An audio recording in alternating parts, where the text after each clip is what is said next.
All right. Welcome into the half, everybody. My name is Aaron Montgomery, and you can find me at oursuccessgroup.com. This amazing gentleman next to me is Mr. Erich Campbell, and you can find him at erichcampbell.com. Eric, seems like I was just talking into this microphone like, I don't know, 2 minutes ago. Well, that's often the case. I mean, we come right out of the tubular guys. Whenever we have bonus time, it's like the half is hot on its heels and very quickly into the thick of things. But if you didn't check it out, I know a lot of you guys come over here directly from Tubular Guys, kind of as the after show. If you didn't check it out, go check out Tubular Guys today. 10 things that Aaron and Terry would like to see in the upcoming year. And honestly, always a good episode. We do this every year. Really kind of carries on that tradition of looking forward. Kind of everybody says, "Oh, looking into the crystal ball." I think a lot of it is more, and this is my opinion. I'm just going to say Yeah, this right now. I'm going to get please. right into my opinions on this. Um, a lot of that kind of what we want to see in the next year show is about a reaction to what we're seeing in the previous year, and it's really prescriptive because I think Yeah. everybody says, "Oh, we're looking at the crystal ball and predicting the future." I'm like, no, this isn't the predicting the future show. This is the what we would like to see develop in the year, and what I'm hoping it is kind of the hey, let's all set our intentions for the year Yeah. type of show, and I think that might even be the best way to kind of follow I it like up and that. say, all right, yeah, it's not just what do we like to see and then, gee, I sure hope somebody's going to do something about it. It's more like what would we like our industry to look like and what can we do ourselves to kind of line ourselves up to be part of that. Yeah. So a lot of great stuff in the episode today. I mean, honestly, a bunch of it about community, but also some just straight up nuts and bolts stuff about equipment and setup. Yeah. So a really good mix. If you guys haven't checked it out, by all means, go back and listen to that after this. Yeah, for sure. As you said, Eric, this was Terry and I kind of listing out our 10 things, right? So five from each, Terry and I. Sure. So I want to ask this: give me one or two things that you would like to see? I put you on the spot here a little bit. Oh, no, no problem. One or two things that I would like to see in the coming year for the embroidery side of the industry. I mean, Yeah. certainly, I'll go ahead and say it's for the entire decoration industry, but for the embroidery side of the industry, I got some specifics.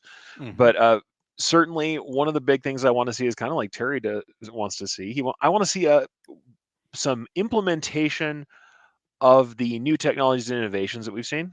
Okay. It's not that we don't have new stuff because honestly, I'm looking at like I hang around a lot with the folks from Natsina from ZSK USA, Hmm. and I see what they're doing, and they've got like computer vision for sewing on and adding new patches. That is super cool. I want to see who's implementing it and what it's going to do. Yeah. Color reel. Everybody Yeah. talks about color reel endlessly. Yes, we can do cool gradients and colors and stuff. I want to see a shop running. I'd love to see someone share more about their real experience on the ground with making that work in a business model. I'd just like to see more of that happening. Nice. But as part of that too, I would love to see not just technical innovation. I want to see more sharing about people's business models and where they're going with what I consider kind of the new models of business and embroidery. I've Yeah. talked repeatedly about kind of how I see these new business models, how I see the prosumer market, customization, in-house decoration, and we're seeing some really interesting things with honestly garment reuse and thrift market. There's weird stuff that's kind of out on the periphery, and I want to see more of those stories come out because it's great to talk about traditional decoration as we know it. You order it from a distributor, you decorate it and out the door. That's great, but I would love to see more of those stories kind of coming out. And like I said, implementation. What is the on the ground strategy that people are using to make these things work, whether it's new technologies or new methods of business? So that's a big one for me. Just more Cool. implementation, seeing how that's working. Yeah. And then I'm going to piggyback on something you said previously. As much as I love our groups, I want to see us return to a point where it's not as I don't know. I don't want to say competitive, but there's sometimes where I see some exclusionist kind of thought processes going on where people are kind of moving into this place where we're worried a little bit too much about sharing, and I don't want to see that come back. Yeah. It's not happening everywhere. And most of the groups that we're in, the people who are here listening to us are great people who are sharing and keeping things open. I just want to see that continue. I've heard some complaints from some of my industry friends talking about, um, you know, tactics where people are starting to get very competitive in a way that I haven't seen in a while. I just don't want to see that come back. It's Yeah. not something that I love to see. So I'm hoping that we can kind of just continue to foster that open sharing and lifting everybody up. I know we're all in similar spaces, Yeah. but I think there's places for everybody. And in all honesty, we do better when we lift each other up and expose each other to the light and to the audiences that are out there. So I'm Yeah. hoping to see more of that this year. Yeah. And then certainly, uh, as we're talking about embroidery, I would love to see more adoption of the more creative side of embroidery. We continue to see it happening, but I want to see it happening in a way that's sustainable because Okay. it's cool that we do showpieces and I love doing showpieces. I do them myself. I enjoy them. And especially in the kind of fiber arts creative craft scene, we can do a lot more of that. Yeah. I would love to see more people doing um, direct use of kind of these more creative ways of using thread and using different kinds of materials in the commercial setting as well, and making it make sense commercially, making it make sense for profit and for making businesses stay open. I mean, I think we're getting more and more of that. I just want to see that increase and see that talked about. Not just, hey, how do you make that weird thing, Yeah. but how do you make that weird thing sustainably, continuously, over and over Profitably. Yeah. again, and Yeah. profitably.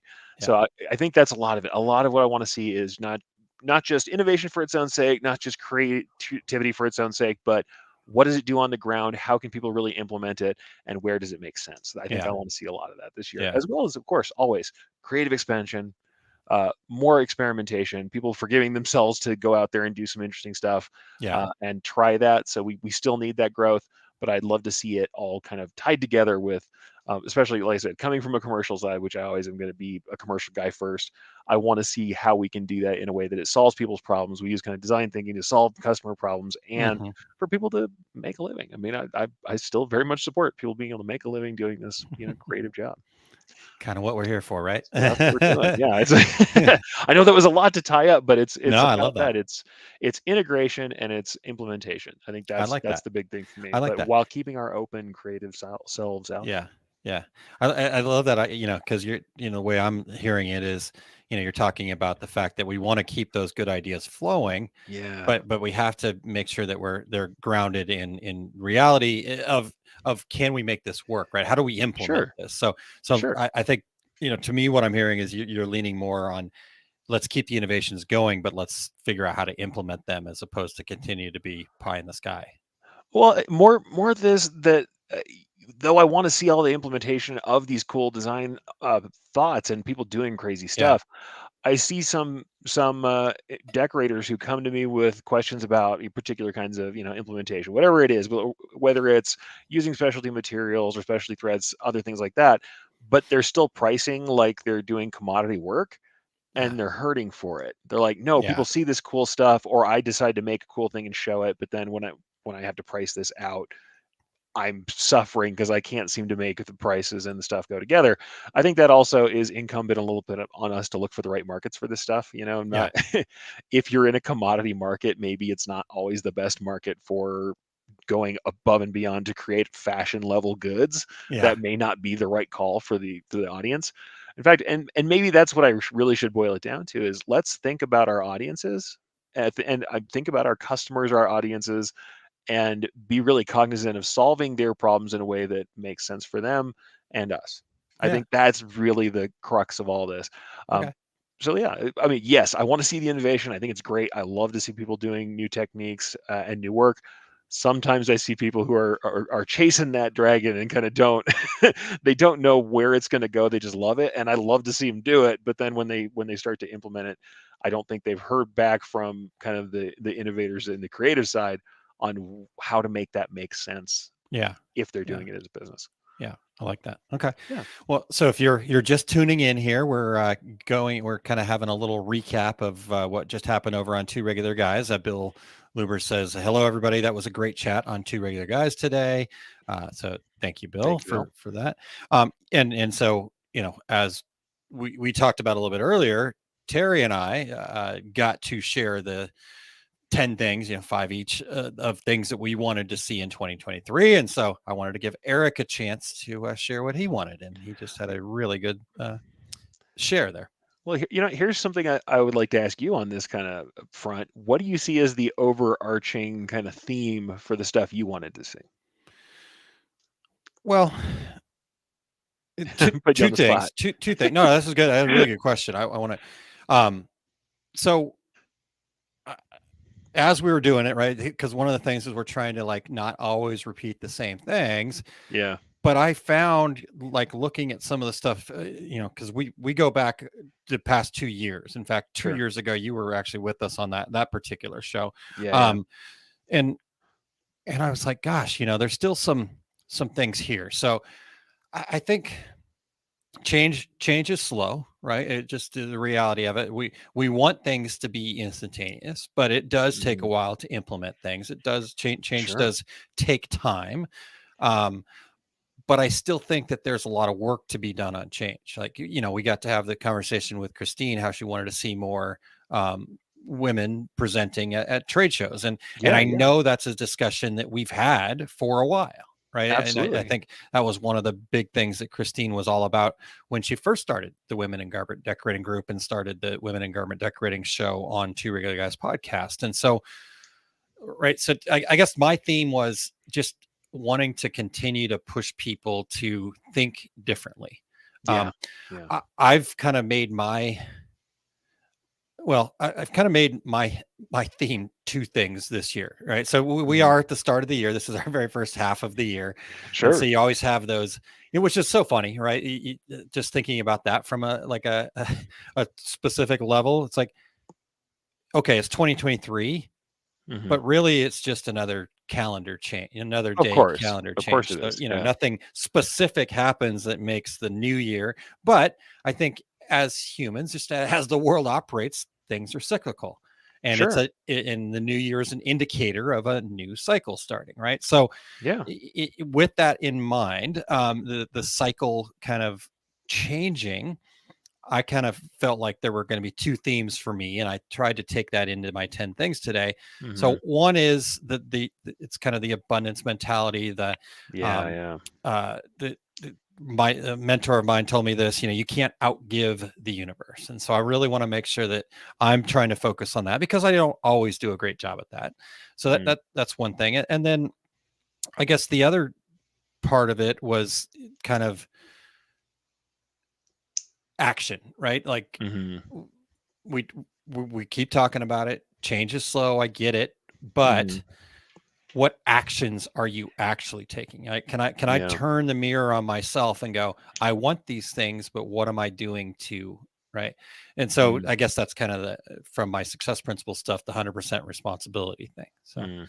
um to anyhow, so to finally answer your question, Eric, I think that's what my overarching theme was is how to well, I guess counterintuitiveness, it would really actually sum it up even more, Mm. in my mind, because I find that a lot of things that just always the way we've done things, if you Yeah. can actually have a counterintuitive thought, just to go, what if I did it differently, right? Yeah. Yeah. And can that work better? And I think that most things work better if you think counterintuitively. So anyhow, there Well, we and go. I think for me, I know one of the things I have to really think about too is understanding opportunity costs. I think that has been a big thing that I don't think everybody is working on. It's great to take a new thing on, but if you're Mhm. taking a new thing on, then something else usually has to leave. Yeah, You're exactly. especially the cult of busy is not something I always want to be in. I know I've done that many times over my life, been kind of part of the cult of busy and maybe one of the cult leaders of the cult of busy. I stay busy a lot. But I think not thinking about opportunity cost, not thinking about what is feasible. And I'm somebody I feel like I have omnipotential for I'm going to be able to have as much time and as much energy as I believe I'll need. And but my problem is that's not realistic. And I think that's part of this whole thing is why I keep thinking about implementation and putting things on the ground is that okay, Yeah, I it's really great and I think we should be thinking out of the box always. You should be doing that. In fact, I think there's really not a conflict there. Because a lot of that out of the box thinking is like what you said. You think about something that's not exactly in your routine, not certainly not the way you've always done it, but it's evaluating that and saying, "Hey, can that yeah, do something to reduce the amount of energy that I have to put into this or to increase the output of the thing that I'm doing? yeah, Can I increase the effectiveness, reduce the energy? And honestly, where it makes sense, can I prune? Where it makes sense, can I change?" And you're right, the responsibility thing's hard because what I always say is this: you can't own the feelings in someone else's heart and mind. You can't own those. Correct. Those have nothing to do with you. And honestly, your reaction is all you can ever Yep. control when it comes to these things. Yep. So what we have to do is say, all right, what I can do though is look at how I'm interacting with everything, look at what I'm putting out there, and Hmm. see, is there a way that I can make things more effective on in the portion of these things that I do have control over. Yeah. But yeah, you're right. I think a lot of that is like we do need to think in new ways. We do need to accept new ideas into our space and see where they make sense, and take a look at some of our sacred cows. Like some of the things that we have said are exactly what we think they are forever. Are they really? Should Yeah. we take a minute to kind of take a breath and see how they are, and also think about where they come from? I know, um, funny, we were talking about that on Three Other Guys. Terry said, "Oh yeah, one of my things from the previous year was I want to see more trade shows." And he's like, "That was coming out of the pandemic." I think there's a lot of things we have started to do, um, that came out of the initial pandemic years that we now it's about time to reevaluate. Yeah. Doesn't necessarily mean we're changing everything, and certainly there's things that came out of the pandemic kind of business that we did that I think make a lot of sense and should stay Hmm. around.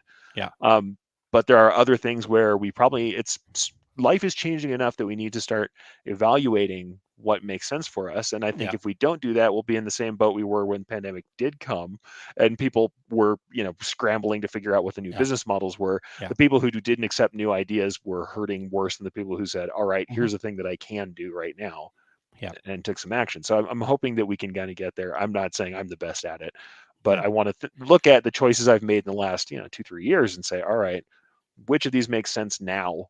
Do they Yeah. still make sense? And what things make sense to carry forward? Or, hey, if these decisions are good, if they have ended up with some results that I like and that I think are better, whether that's, lifestyle, business, what have you, where can I make those make sense with how things are moving now? Yeah. Yeah. For sure. Yeah, All right. Well, speaking of change, Eric, sure. people might be recognizing that we have not been as active in the comments. We certainly are reading them all, and we appreciate everybody checking in and saying hello. So the idea here on the half is to kind of Yeah. retool a little bit to make sure that it is the best content for you guys. And certainly it's about interacting with you guys. So I wanted to share this Yeah. from Lisa. Christine is a true warrior for women, love her work and bringing us along. Um, 100%. Cindy, I like this. She did say LOL at the end. So do we need to change the format of 2 regular guys to 3 regular people and add a female, right? Maybe. Who knows, right? Yeah. I mean, yeah, change is always good, right? So looking at those things, I think, finding the formats that work. I love the fact that Christine has taken it upon herself to create the um, women in business podcast. I think that's Hmm. a fantastic resource. And then there's obviously the group and all that stuff. So yeah, who knows? And Two Other Someday. Guys still does the quarterly shows too. So Yeah, there's still the quarterly absolutely. women garment decorating kind of Yeah, shows yeah, that Christine started. And yeah, I think that's yeah, super important to keep that open for yeah, real. for sure. And then uh Barb agreed, by the way. So Christine said, "Oh man, opportunity costs are such an issue for me. I have so much opportunity, but how do you capitalize on all of it? And how do you know Yeah, which opportunities to pursue?" So, Eric, I've got a quick it's a tough one. um it is a really tough one. Here's what I found for me, and then I'd love to Sure. hear, what your technique is. Cindy says, I don't like change. I'm a German. Yeah. So maybe that's Okay. where my aversion to change comes from. I have some European, anyhow. Okay. So back to Christine's question here. How do you Sure. know which opportunity to pursue? Hmm. This is a technique that I use, and I'm not saying it's right. It's just mine. So let's just leave it at that. One thing that I've really discovered about myself is that yes, I worry more about missing an opportunity than I do about not getting it done right or good. Mm. Typically, that's been my MO for Mm. many years, and so I take on way too many things. And so what I'm trying to improve and do is and really, kind of one of the things trying to do start out the year is set those intentions, right? Set what the Mm. theme is, right? But to me, that theme goes back to understanding what my purpose is, what my Mm. why, what my calling, whatever you want to call it, right? Everybody's got a different way to describe that. But to me, it's like when I feel like I'm in the flow. can I do more of that? Right. That's my Yeah. purpose ultimately. Yeah. I've put language to it to try to help myself, right? To provide actionable resources that empower business owners to achieve their idea of success. Yeah. So having that North Star, that then helps me, right? And I wasn't always good. I've had that kind of statement for a while, but I've not been good. I kind of was like, oh yeah, that's a good idea. That's a good opportunity. Or yeah, Mhm. let's, what's the latest shiny object? And this year I really want to try to do a way better job. Now I'm not going to say I'm going to succeed at it. I'm just going to Yeah. try. I will do a better job at some level. Unfortunately, I've got such a long ways to go that better job might not be a lot in most people's eyes. So that's my thing, Eric. What about you? That's tough for me too. I have to say, Christine, I'm sharing your pain with opportunity costs. It's a very difficult thing to figure out which thing to do. Um, like Aaron, I tend to go back to what I would consider my purpose, my mission statement. I'll say this: there are some people who probably overtly accredit me with being a better digitizer than maybe I am. I think I'm a good digitizer who does a good job. If you threw me in front of most logos, most images, I'd do all right. I'm out of practice more than I was before. I don't do it every day to the level I used to, but I still do well when I need to. The thing I will say I think I do well is communicating it to other people and breaking things down in an essential way. So anything I can do to promote understanding of what we do and to make people have a better time embroidering both for themselves and for their businesses is Yeah. going to be worthwhile to me.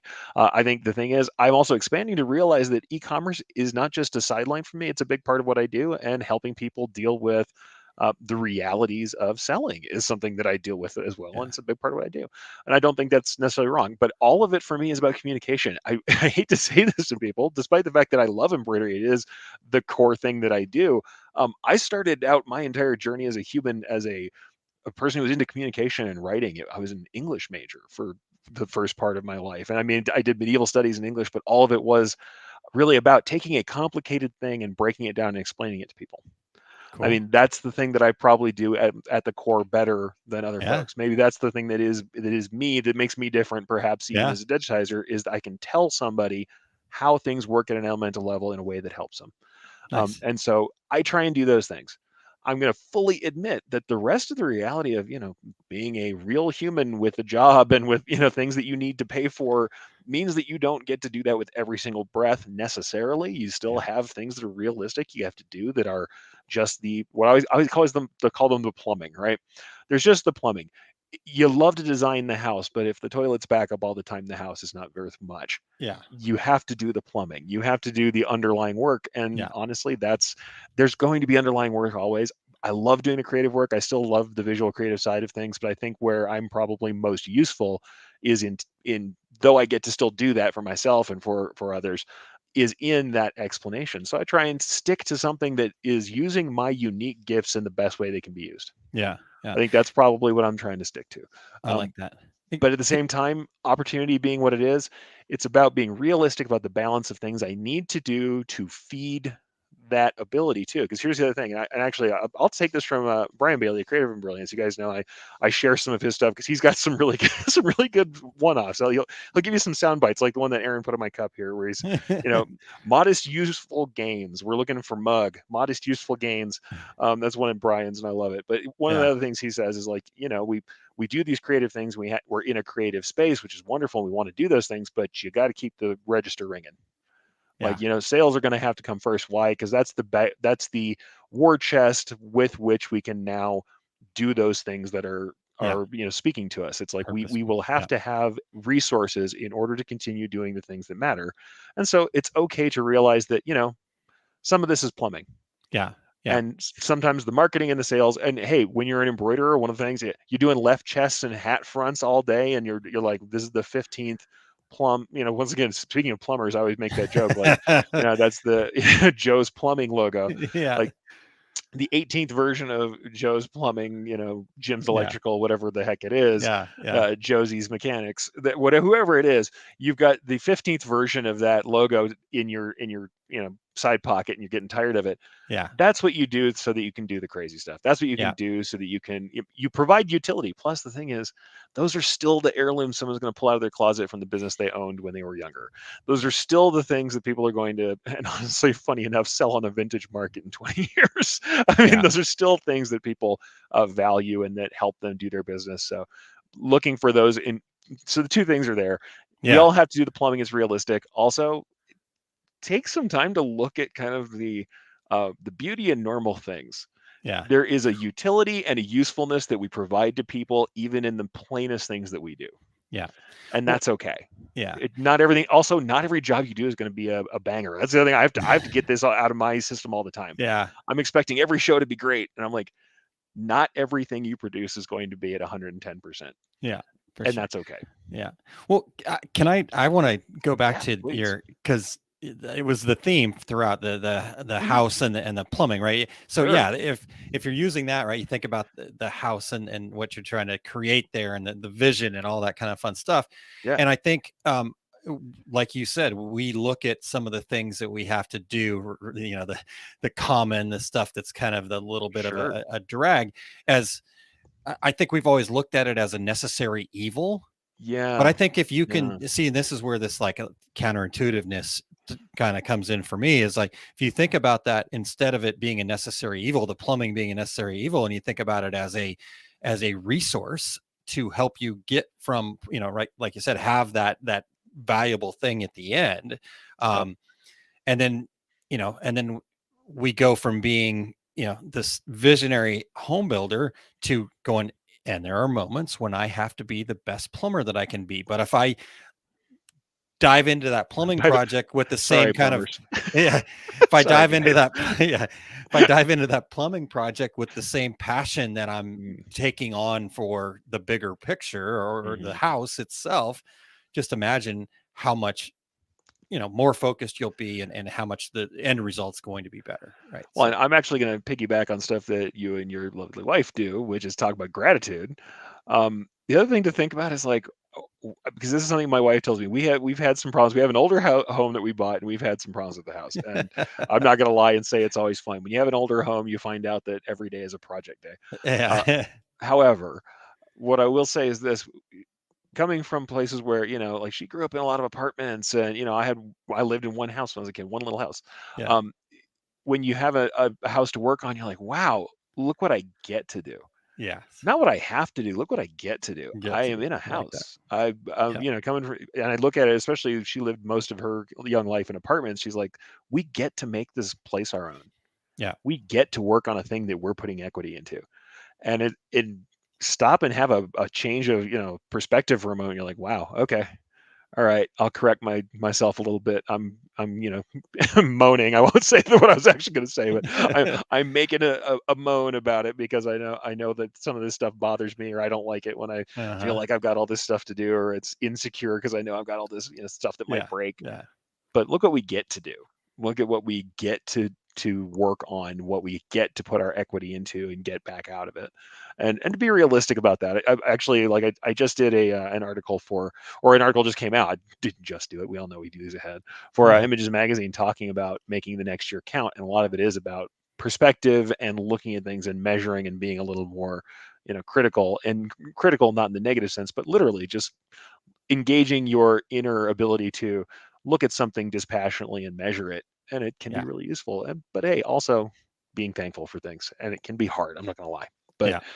it's a good thing to work on. Yeah.